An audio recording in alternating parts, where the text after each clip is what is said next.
Salut à tous les amis, j'espère que vous allez bien. Bienvenue dans cette nouvelle vidéo sur la chaîne Motors. Ce que vous voyez derrière moi, c'est mon véhicule d'essai pour tout le week-end.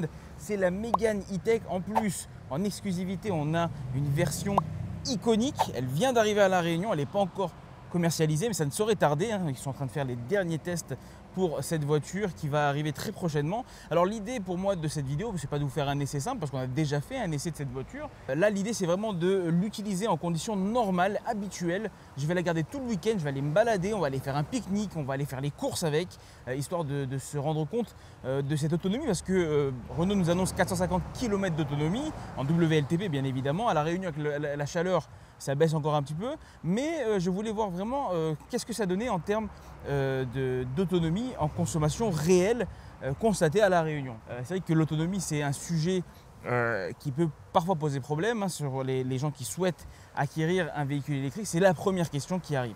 Donc là, on va tester ça nous-mêmes, on va voir ce qu'il en est de cette Mégane E-Tech et puis on va se faire aussi plaisir parce que mine de rien, je la trouve juste sublime en plus dans cette finition, comme je vous le disais, iconique. Elle est absolument magnifique. Bon, là vous le voyez, je suis en tenue de sport, je vais aller faire ma petite marche et puis je vais venir récupérer le véhicule et on va faire un point sur l'autonomie présente à l'intérieur de la voiture parce que j'ai roulé un petit peu avec depuis hier soir. On ne sera pas à 100%, mais on ne sera pas loin. Alors, vous avez les vestiges de la tempête là, de cyclone Belal qui est passé il y a une semaine. Donc encore un petit peu les dégâts.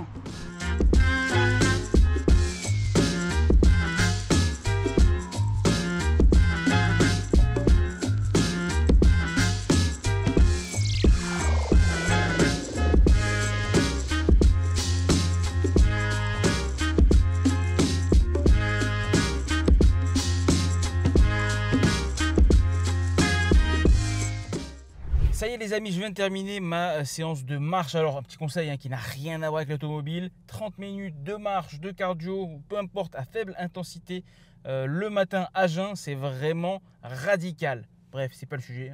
Nous sommes à l'intérieur de la Mégane E-Tech. Alors je le disais en finition iconique, ce qui explique la présence de sièges en cuir. Une finition qui est juste sublime. Je ferai le tour tout à l'heure un petit peu de l'extérieur parce qu'elle est vraiment belle. Et puis surtout, grosse nouveauté.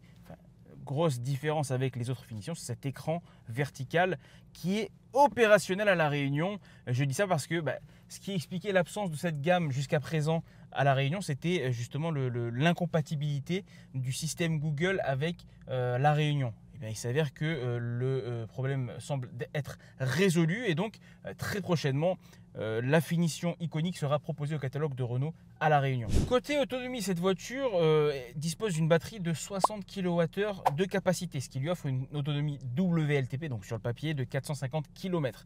Là, comme je vous l'ai dit, j'ai roulé avec depuis hier parce que je l'ai récupéré au port. Là, je suis à Saint-Denis, je me suis baladé un petit peu. Je ne suis pas à 100%, je suis à 90, ce qui m'offre 391 km d'autonomie. Ce qu'on va faire, c'est que tout de suite, je vais régler sur l'écran ici un nouveau trajet. Alors, Driving Eco, tac.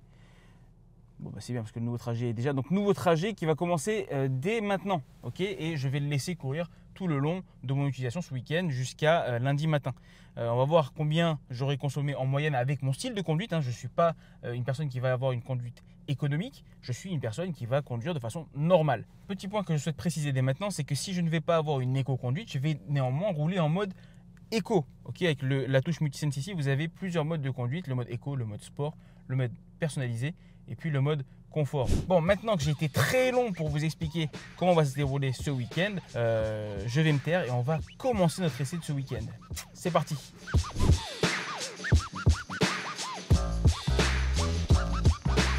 Ça y est les amis, on est parti pour l'essai dynamique d'une part, mais surtout pour aller pique-niquer. Alors, je ne vais pas faire offense à tous les réunionnais de La Réunion. Effectivement, bon là c'est un pique-nique un petit peu improvisé. On n'a pas les marmites, on n'a pas le carré qui est prêt. En revanche, on va s'arrêter en station-service, prendre un petit peu de quoi manger et surtout monter au Maido. Ça va être un bon test pour ce véhicule puisqu'on est sur un véhicule électrique, que les gens qui connaissent un petit peu la Réunion savent que le Maido c'est quand même au perché, et donc on va le tester dans des conditions vraiment extrêmes entre guillemets pour un véhicule électrique puisqu'il y a de la montée.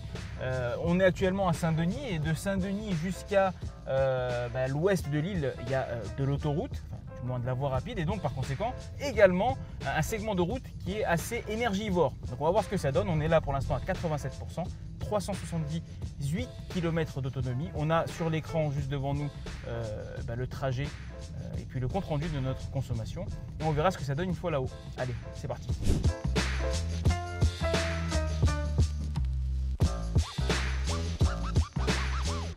D'être sur la nouvelle route du littoral pour utiliser les ADAS, aide à la conduite de ce véhicule là. Je vais activer en appuyant sur ce bouton là le régulateur adaptatif. Ok, hop, je vais le fixer à 90 km/h puisqu'on est sur la nouvelle route du littoral. Hop, un petit peu trop, voilà, 90. Ok, là je peux enlever les pieds du pédalier.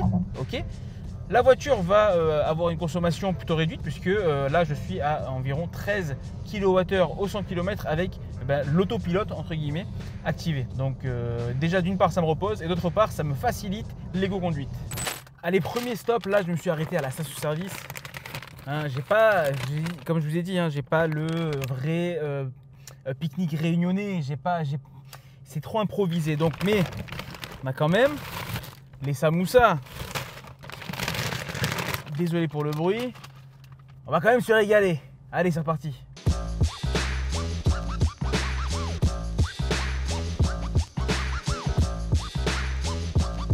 Les amis, on entame maintenant notre ascension vers le Maido via Saint-Paul. On jette un petit coup d'œil ici sur cet écran. Donc ça, c'est une particularité de cette version iconique, c'est que cet écran embarque la technologie Google, là en l'occurrence Google Maps, pour la navigation. À l'instar d'une Tesla, cet écran va nous informer du nombre de pourcentage, comme ici c'est affiché, de la batterie restante une fois la destination atteinte. Donc ça, c'est quelque chose qui est plutôt sympathique, qui est très rassurant pour les gens qui ont peur un petit peu de l'électrique, qui ne savent pas s'ils vont avoir suffisamment d'énergie pour arriver au point ou pour pouvoir rentrer, etc. Et bien, grâce à cette technologie embarquée via Google, et bien, vous allez avoir ces informations et ça, c'est vraiment top.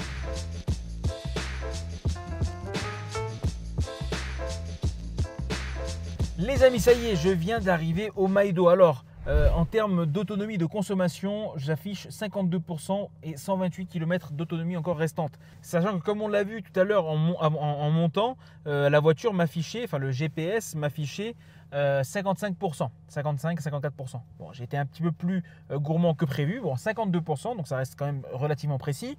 Ce qui est bien, c'est que comme on est monté, après on va descendre, et donc par conséquent on va pouvoir constater également la régénération de ce véhicule. Tout ce qu'on peut dire déjà, c'est que pour l'instant le trajet se passe parfaitement bien, dans le confort, tout est nickel. Et puis en termes d'autonomie, on a voilà, 52% encore présente, même si ça affiche 128 km, je pense qu'on est sur bien plus. On va faire un petit point aussi conso, puisqu'on y est. Alors regardez, on a une consommation affichée autour des autour des 32,4 kWh au 100 km. C'est normal, c'est parce que le Maido, c'est tout en haut, on est à plus de 2000 mètres. Et donc forcément, ça monte, et donc on accélère. Vitesse moyenne constatée, 31 km/h, distance parcourue 64 km. Donc, vous l'aurez compris, 64 km, ça ne peut pas faire 50% de l'autonomie de cette voiture. Donc là, on est sur une consommation parce qu'on est dans la montée. On va voir ce que ça va donner une fois arrivé à Saint-Denis. Là, on va juste se poser quelque part pour manger parce qu'on commence à avoir faim. La pluie, c'est de pire en pire là. Les amis, ça y est, j'ai terminé mon pique-nique. Comme vous pouvez le voir, le temps n'a pas été très clément avec moi au Maido.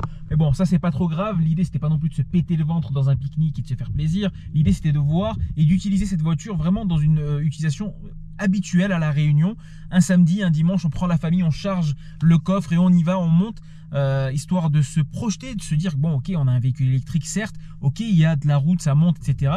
Mais est-ce qu'elle est en mesure de le faire sans problème et sans avoir de crainte? Eh bien pour l'instant c'est le cas, j'ai 52% qui sont affichés. On va redescendre tranquillement vers le littoral, remonter vers Saint-Denis tranquillement et puis voir, faire un point aussi une fois arrivé en bas sur l'état de la batterie, parce que comme vous le savez, un véhicule électrique ça se recharge dans les phases de décélération, les phases de ralentissement et également lorsque vous êtes en descente. Donc on va voir ça, c'est parti. Les amis, j'en profite aussi pour descendre pour vous faire un petit point sur les palettes qui sont à l'arrière de ce volant. Alors contrairement aux palettes qui sont présentes sur un véhicule thermique qui ont vocation à passer les rapports, là on est sur un véhicule électrique, donc il y a un seul rapport. La présence des palettes à l'arrière, ça va être utile notamment dans cette phase de descente jusqu'au littoral, parce que ça va nous permettre d'intensifier ou d'alléger le frein régénératif. Le frein régénératif, c'est ce qui va nous permettre de reprendre de l'énergie au fur et à mesure de la descente. Donc je vais pouvoir augmenter cette intensité. Voilà, là je le vois, je lève le pied de l'accélérateur, la voiture est sur le point de s'arrêter et ça va permettre de régénérer beaucoup plus intensément cette batterie. Donc forcément là je vais pouvoir l'utiliser en phase de descente et voir ce que ça donne en bas. Ça y est, nous sommes arrivés maintenant à la fin de notre descente. On est actuellement à l'entrée de la route des Tamarins pour reprendre la direction de Saint-Denis. On fait un petit point autonomie. Alors j'ai gagné quasiment 9 à 10%. On est passé de 51 à 60% actuellement. On est passé de 128 km d'autonomie en haut à 252 km une fois arrivé en bas. Donc on a régénéré quand même pas mal. Et puis surtout là j'ai mis mon adresse et le GPS m'annonce que j'arriverai normalement avec une batterie autour des 50%. Donc ce qui est quand même assez dingue, puisque je le rappelle, une fois arrivé là-haut, on était à 52% d'autonomie. Donc autant dire que c'est quasiment rien pour arriver jusqu'à Saint-Denis. Bon, on fait un point une fois arrivé à Saint-Denis et je vous dis ce que j'en pense.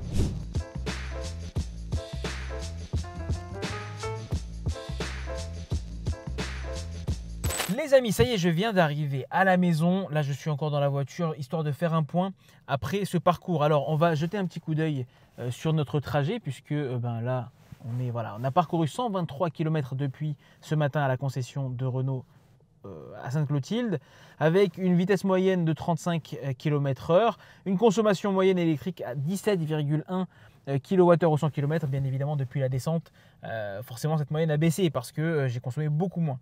Plus que ça même, je dirais. On fait un point maintenant sur l'autonomie. Je suis parti du Maïdo avec 52% et 128 km d'autonomie. Là, j'arrive avec 52% et 215 km d'autonomie. C'est assez bluffant. Bon, déjà, la précision du GPS, elle est quand même top. Ça me permet vraiment, encore une fois, j'insiste sur ce point-là parce que c'est vrai que beaucoup qui passent à l'électrique appréhendent cette autonomie. Est-ce que je vais avoir suffisamment de batterie pour pouvoir rentrer, etc.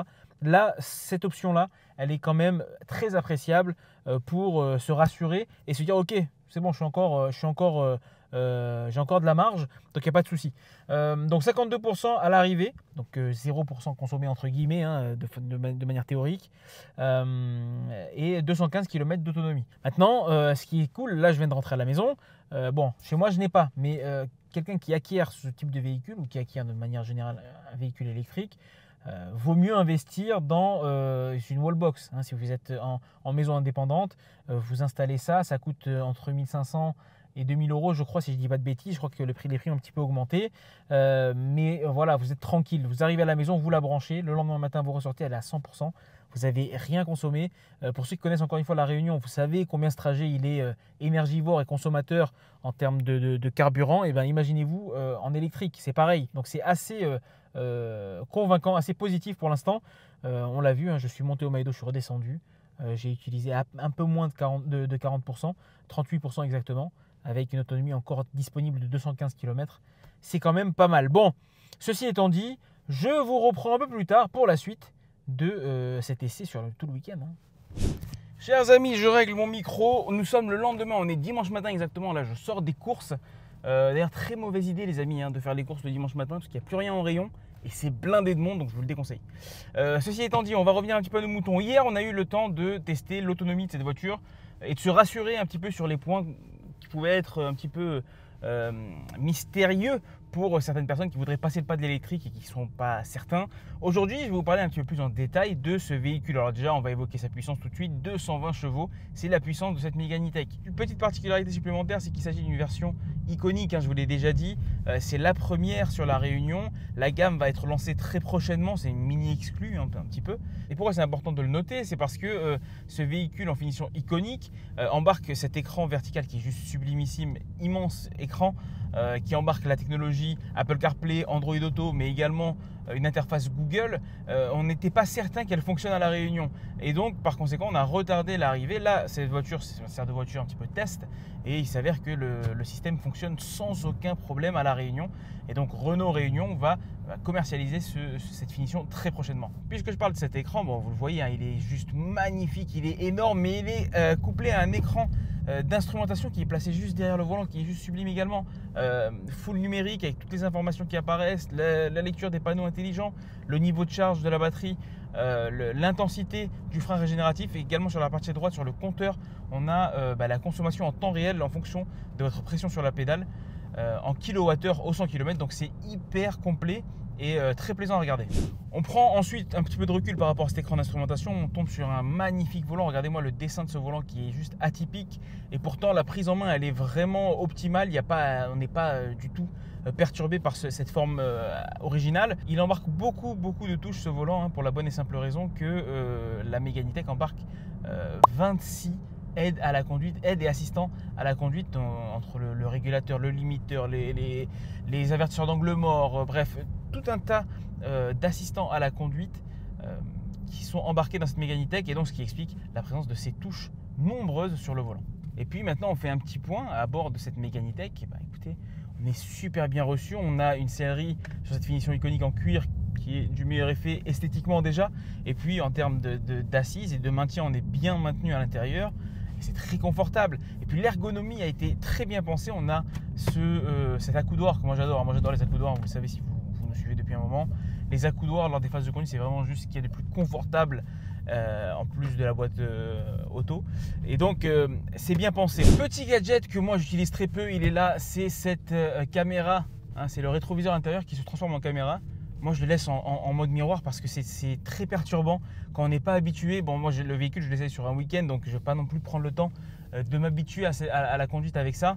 Ça, c'est le genre de gadget dont je me passe aisément, sans problème, parce que je n'en vois pas forcément l'utilité. Le miroir fonctionne très bien.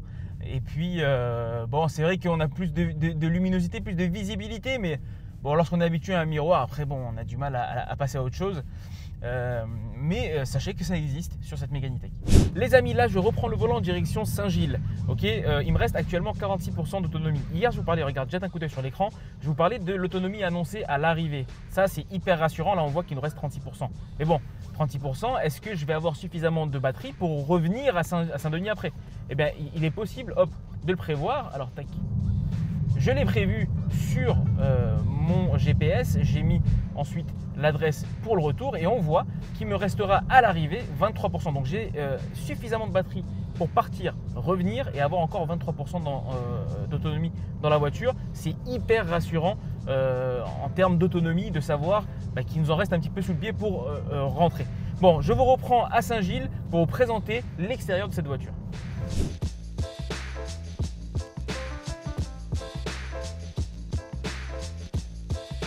Les amis, on est actuellement au Mont-Roquefeuille, dans l'ouest de l'île. Bon, on n'a pas eu un week-end très clément en termes de météo, mais bon, ça n'empêche qu'on va présenter cette voiture qui est juste sublimissime. C'est cette Mégane E-Tech. Alors, on a déjà fait l'essai de la Mégane E-Tech il y a quelques temps sur la chaîne. C'était une autre finition. Là, c'est une finition vraiment exclusive à La Réunion, encore une fois. C'est cette finition iconique. La Mégane E-Tech, c'est vraiment la pierre angulaire, le porte-étendard de ce qu'on appelle la Renaulution. La Renaulution, c'est vraiment ce mouvement qui a été amorcé il y a de ça 2 ans par Luca De Meo, qui est donc le patron de Renault et du groupe Renault, qui est dans une démarche de modernisation de la marque, que ce soit chez Renault mais également chez Dacia.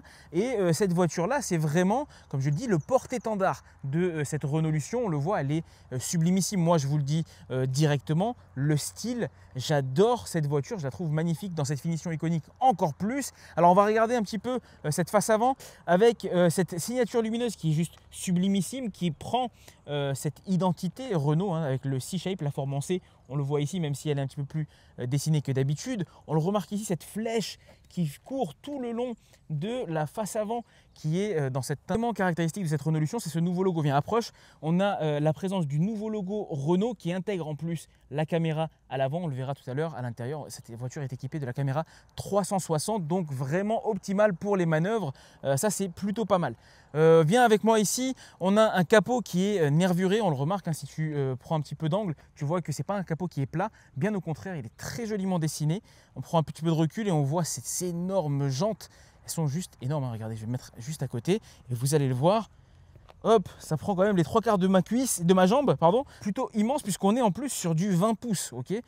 donc ça c'est plutôt pas mal. En longueur, cette voiture, si on prend un petit peu de recul, elle fait 4,2 mètres. Je récupère la clé, viens, on va se mettre là, on va regarder la face arrière et regarde la signature lumineuse qui est juste sublime. On va essayer de s'approcher, je ne sais pas si ça va se voir en plein jour. Alors attendez, hop. Bon, maintenant que c'est allumé, ça se voit mieux. On a, regarde ici, des feux 3D qui sont juste sublimissimes. Le feu arrière, hein, il court sur tout le haillon. Okay, qui est transversal avec la présence du logo Renault, l'inscription Mégane sur le haillon avec le petit E, clin d'œil à cette finition particulière et puis surtout clin d'œil à la gamme électrique de Renault. La lame arrière également qui a été reprise et qui fait le rappel sur la face avant, c'est juste sublime. On a vraiment un véhicule qui dans cette teinte, j'ai du mal à dire autre chose que sublime. Tout simplement parce que j'en suis vraiment amoureux. Je le trouve juste magnifique. Alors là, les passionnés de Mégane m'en voudront peut-être, surtout les passionnés de Mégane RS, parce qu'on est sur un véhicule qui n'a plus rien à voir avec la Renault Mégane qu'on connaissait jusqu'à présent. La berline compacte, là on est vraiment sur quelque chose qui se rapproche plus d'un crossover. D'ailleurs, c'est un crossover, hein, c'est un SUV urbain. Même s'il fait que 1,50 m, on va dire en hauteur, ça reste quand même un véhicule qui a les codes du SUV et c'est vraiment pas mal. Bon, puisqu'on est à l'arrière de ce véhicule, je vais en profiter pour ouvrir le coffre et en parler. Allez, go. Allez, viens voir par là. Hop, j'ouvre le coffre. On a un coffre qui est relativement intéressant. On a quelque chose qui est très profond. Déjà, d'une part, alors là, c'est le câble de rechargement. On a ici également une trappe pour ranger les câbles supplémentaires. Ok, donc là, il y a du rangement en dessous. On a un volume de coffre qui fait 440 litres. Donc, hyper intéressant, très volumineux, très spacieux. On a pu le tester hier en montant au Maïdo. On a mis des chaises, on a mis notre sac, mon sac à dos pour le tournage, etc. Donc il y a pas mal d'espace, sachant qu'en plus, lorsque tu rabats les sièges arrière, tu obtiens un volume total de 1332 litres. Donc plutôt intéressant comme volume de chargement sur un véhicule qui a une vocation familiale, donc c'est plutôt important en termes de volume de coffre. Maintenant qu'on a vu ça, on va passer à l'intérieur et jeter un coup d'œil à cette finition iconique qui est juste sublime. Allez, maintenant je m'installe à l'arrière de cette Mégane E-Tech pour tester son habitabilité. Je ferme la porte, regardez déjà dans un premier temps cette sellerie cuir avec des petites surpiqûres ici dorées qui rappellent les parties extérieures de la même couleur. Et puis à l'intérieur, regarde, lorsque je m'installe confortablement, je suis assis derrière moi, 1,75 m à l'avant, 1,75 m à l'arrière et regardez encore l'espace que j'ai au genou, assez intéressant, hein, beaucoup d'espace au genou. Je le disais, c'est un véhicule qui fait 1,50 m de hauteur à peu près et pourtant je suis installé à l'intérieur confortablement, j'ai encore beaucoup de place à la tête, donc ça c'est vraiment un point très positif. 2,65 m d'empattement, donc un confort garanti à l'arrière. Regarde, en plus ici tu as des prises USB Type C pour le chargement de ton téléphone, les bus d'aération également. Voilà, on a un arrière qui est vraiment confortable, des contreportes agréables et une assise confortable. Maintenant qu'on a vu ça, on passe à l'avant pour découvrir un petit peu l'univers digital et numérique de ce véhicule. On va passer maintenant à la description de cet avant qui est hyper technologique, hyper moderne. Vraiment tout a été retravaillé. On a commencé par ce volant qui a une forme assez atypique, très jolie, très moderne. On a ici toute une batterie de touches. Cette partie-là pour gérer l'infodivertissement dont on va parler plus en détail tout à l'heure. Et cette partie-là qui va nous permettre de gérer les aides à la conduite. On a ensuite derrière ce volant un écran d'instrumentation juste sublime qui fait 12,3 pouces, donc très grand écran. Ce joli écran d'instrumentation, il est couplé à une dalle numérique d'infodivertissement de 12 pouces, donc énorme écran vertical qui s'intègre parfaitement dans cette planche de bord. C'est ce qui va vraiment différencier cette finition iconique à la Réunion d'une autre finition. C'est cet écran vraiment magnifique, vertical, 12 pouces, qui intègre Apple CarPlay, Android Auto sans fil bien évidemment, qui intègre également une interface Google. On va pouvoir connecter notre compte Google pour vraiment avoir accès à tous les services Google possibles et imaginables directement sur notre voiture. On a un écran qui est hyper intéressant aussi, très fluide d'utilisation, on le voit, hein, ça passe d'un menu à l'autre très facilement. Je ne sais pas si on verra bien avec la GoPro, mais les menus, ça galère pas du tout, hein. C'est hyper fluide. On a ce menu là qui nous donne accès à pas mal d'informations. Regardez notamment le niveau de la batterie électrique. On a également ici le menu Driving Echo qui nous donne vraiment un compte rendu de notre consommation au quotidien. Les caméras 360 dont je vous parlais tout à l'heure, on le voit, hein, ici, elles sont là. Hop, vous avez les caméras à l'avant, à l'arrière, sur les côtés, en haut, en 3D. Voilà. Hop, tac. Donc c'est hyper sympa. Bon là, je suis très mal garé, hein, vous le voyez, mais c'est parce qu'on est dimanche qu'il n'y a personne. Je suis devant le collège Roquefeuille, donc il n'y a absolument personne. Donc ça c'est intéressant. On a le parking automatique bien évidemment, hein. On va faire un petit test d'ailleurs tout de suite de ce parking automatique. Je vous en ai parlé, je vais vous en faire la démonstration maintenant. C'est le stationnement automatique de cette voiture. Alors hop, je vais me mettre ici pour qu'elle essaie de détecter une place. Elle a détecté 1, 2, 3. Allez, je me stoppe, je prends un petit peu d'espace, j'appuie sur démarrer. La voiture va maintenant me demander d'accélérer et de maintenir mon pied sur l'accélérateur et elle va prendre en charge la manœuvre. Regardez, hop, jusqu'à accélérer. Même pas besoin de freiner, hein, parce qu'elle le fait elle-même.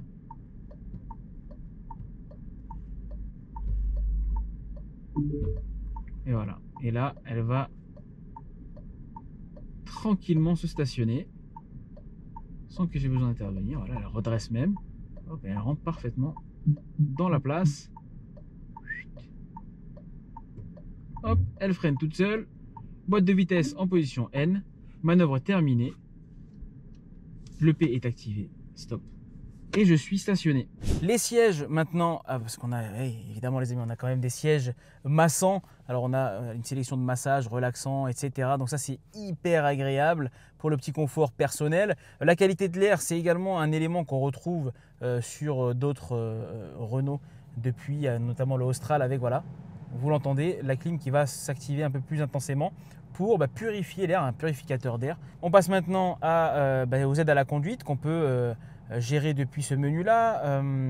L'aide au parking avec notamment les radars. Bref, tout un tas d'options qui sont accessibles depuis cet écran. Il est hyper complet. Alors, on a quand même un écran qui est bien intégré dans ce tableau de bord. Des jolies finitions, regardez sur les contreportes. Un effet boisé, même si on n'est pas sur du bois, hein, mais c'est clairement l'illustration qui en est faite. Ici, vous avez le chargeur à induction. J'ai d'ailleurs mis mon téléphone, il est hyper bien placé. Tac, ça vous permet de charger votre téléphone sans problème. Beaucoup de rangements ici. Alors là, j'ai mis les lunettes de soleil, mais on a ici beaucoup d'espace de rangement. Cet accoudoir flottant qui est juste du meilleur effet. Et puis encore ici du rangement. Bon, là, j'y ai mis la boîte de mon micro. Et vous le voyez, il y a beaucoup d'espace de rangement à l'intérieur de cette voiture. Dernier élément dont je parlais tout à l'heure, je vais vous le montrer un peu plus en détail, c'est cette caméra hop, qui s'active. Et là, vous avez voilà, donc le rétroviseur sous forme de caméra, hein, un rétroviseur qu'on peut totalement régler, hop, un petit peu à l'instar d'un rétroviseur normal. Mais bon, vous l'aurez compris, hein, il n'y a rien de normal sur le rétroviseur. On peut régler la luminosité, le diriger vers le haut, vers le bas, la rotation, etc. Donc tout est réglable depuis cette petite touche. Du moins les 4 touches qui sont présentes ici. Mais comme je vous l'ai dit, je préfère mon bon vieux miroir pour manœuvrer. Maintenant que ceci est dit, je pense qu'il est temps de reprendre la route direction Saint-Denis pour profiter encore de l'agrément de conduite de cette voiture. Mais attendez, j'ai failli oublier, sur cette finition iconique, on retrouve une sono Harman Kardon, s'il vous plaît. C'est pas rien. Bon, maintenant que tout ceci est dit, allez, je repars et puis je profite encore de cette voiture, quoi.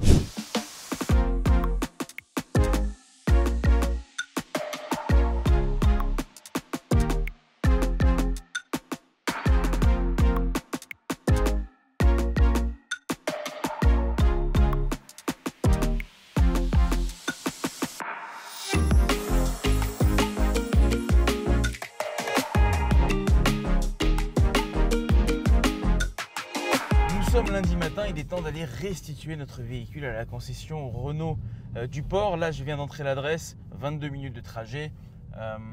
Et surtout une batterie arrivée chez Renault avec 12%, là on a 19% au compteur. Donc on aura bien profité tout le long de ce week-end avec cette voiture. On va faire un point bien évidemment sur l'autonomie une fois arrivé sur place. Et puis j'en profiterai pour vous faire un point sur les tarifs de Mégane E-Tech à La Réunion. Petit point sur les temps de charge annoncés par Renault sur cette Mégane E-Tech avec la batterie de 60 kWh. On a un temps de charge pour passer de 0 à 100% sur une wallbox, donc la borne de chargement que vous mettez à la maison, qui est de l'ordre de 10 heures pour passer, donc comme je vous l'ai dit, de 0 à 100%. 10 heures, c'est un petit peu plus qu'une nuit, on va dire c'est un début de soirée plus une nuit. Donc vous rentrez à la maison après le travail, vous la mettez sur votre wallbox, le lendemain matin vous vous réveillez, elle est chargée à 100%, il n'y a aucun problème, sachant que, comme on a pu le voir tout ce week-end là, je l'ai utilisé, je l'ai récupéré, j'avais 90% au départ de l'essai, je l'ai utilisé tout le week-end, j'en ai encore 17 affichés, je suis en plus monté au Maido, donc je l'ai vraiment mise dans des conditions qui ne sont pas forcément très confortables pour un véhicule électrique, et pourtant j'ai encore pas mal de batterie, donc vous n'avez pas forcément chargé tous les soirs de la semaine. Mais si vous voulez passer de 0 à 100%, 10 heures suffisent sur une wallbox. Sur une prise renforcée maintenant, parce que je sais que tout le monde ne fera pas le choix de prendre une wallbox, mais sur une prise renforcée, vous allez avoir un temps de charge qui va être quasiment doublé, puisqu'on va passer à 19 heures pour charger de 0 à 100% cette voiture, sachant que, encore une fois, pour arriver à 0%, il faut vraiment le vouloir. Si je devais donner mon avis sur cette voiture avant de la restituer là, bon, franchement c'est un essai positif. Je suis plus que convaincu par ce véhicule, j'aime beaucoup. J'aime beaucoup déjà l'intérieur qui est hyper technologique, qui est très confortable, et puis on est bien dedans. Et puis surtout j'aime sa gueule. On a déjà fait l'essai de la Mégane E-Tech, mais dans cette finition là, avec cette teinte là, c'est quand même un goût différent. Je la trouve juste magnifique. Ça reste un avis très personnel. Franchement, esthétiquement, c'est une réussite. Ça y est les amis, je viens d'arriver à la concession Renault du Port. On le voit, je suis juste devant. C'est le moment de faire un point maintenant sur notre consommation de ce week-end. L'autonomie restante, est-ce qu'on est proche ou pas de ce qui avait été annoncé, etc. Donc, je le rappelle, on a commencé notre essai avec 89% de batterie et une autonomie annoncée autour des 390 km. Okay, à l'issue de notre essai, on a une batterie qui reste à 14% et 68 km, on va aller arrondissons à 70 km d'autonomie restante affichée. On a ici la consommation moyenne lors de mon essai, sachant que je suis encore une fois monté au Maido, etc. Donc je suis à 15,9 kWh au 100 km, un petit peu en dessous des 16 kWh. Ce qui reste une consommation assez raisonnable à La Réunion parce qu'on a un relief assez particulier, parce qu'on a des températures assez particulières et donc ça va. Vous vous souvenez, j'avais activé le nouveau trajet. Bon, il s'est avéré que ce nouveau trajet là, il s'est réinitialisé entre temps, je ne sais pas pourquoi, peut-être parce que au bout de 24 ou 48 heures, ça se réinitialise. C'est pas grave parce qu'ici sur l'écran d'instrumentation, on va retrouver cette information, voilà. Le nombre de kilomètres parcourus, donc 253 km parcourus, et comme je le disais, bon là il reste 67 km, mais lorsque je suis arrivé à la concession il restait 70 km, donc 253 plus 70, on est autour des 323 km pour 390 annoncés au départ. Donc on n'est pas trop loin de ce qui avait été annoncé. Bon après ça va dépendre forcément du conducteur, de la façon de conduire, si vous êtes en mode éco, si vous êtes en mode sport, si vous avez le pied lourd ou si vous êtes plutôt quelqu'un qui a l'habitude de rouler tranquille. Donc tout ça va dépendre. Mais bon, grosso modo par rapport à la conduite que j'ai moi et par rapport à l'utilisation que j'en ai faite ce week-end, je trouve que c'est vraiment pas mal. Ce qui a été le plus bluffant, c'est d'être à 52% de batterie au Maido et à 52% une fois arrivé chez moi à plus de 40 km du point de départ. Donc ça c'est plutôt pas mal. Donc vous avez pu le constater, en termes d'autonomie à La Réunion, sur un week-end entier, on est vraiment tranquille avec cette voiture. Je suis parti avec 90%, j'arrive là à la fin de mon essai tout le week-end avec 15%, 14% pour être précis. Donc franchement il y a de quoi faire, donc ça c'est pas mal. En plus cette interface Google qui nous donne et qui nous annonce le nombre de pourcents une fois arrivé sur place, une fois de retour, etc. Ça c'est vraiment hyper rassurant, donc j'ai beaucoup apprécié ça. Donc ça peut conforter les plus réticents d'entre vous à passer à l'électrique parce qu'ils ont peur de ne pas avoir suffisamment de batterie. vous inquiétez pas, tout est prévu pour. Côté tarif, la Mégane E-Tech est proposée à 50 200 € à La Réunion. Sachez que régulièrement, Renault fait des offres sur cette gamme Mégane E-Tech. Donc si vous voulez en savoir plus à l'instant T où vous regardez cette vidéo, côté tarif, eh bien, vous allez sur renault.re, vous téléchargez la brochure, vous avez les tarifs en fonction des finitions, etc. à La Réunion. Et puis si vous êtes vraiment curieux et que vous souhaitez vous faire un avis personnel, eh ben, vous pouvez réserver un essai directement sur leur site. En moins d'1 heure, vous êtes recontacté, ils vous fixent rendez-vous, vous faites votre essai et puis vous faites votre idée. Les amis, il est temps maintenant de restituer à contre-cœur ce véhicule à ses propriétaires. J'ai vraiment apprécié ce week-end, c'était vraiment top. Une voiture comme ça, franchement ça fait plaisir. Si vous voulez l'essayer, vous pouvez également contacter Renault pour réserver votre essai, ils seront ravis de vous la prêter. J'espère que cette vidéo vous a plu, j'espère que ce format vous a plu. Si c'est le cas, je vous invite à liker, partager, commenter, donner votre avis sur cette Mégane E-Tech et puis surtout à prendre soin de vous et de vos familles. On se dit à très bientôt sur la chaîne Motors pour un prochain essai. Ciao!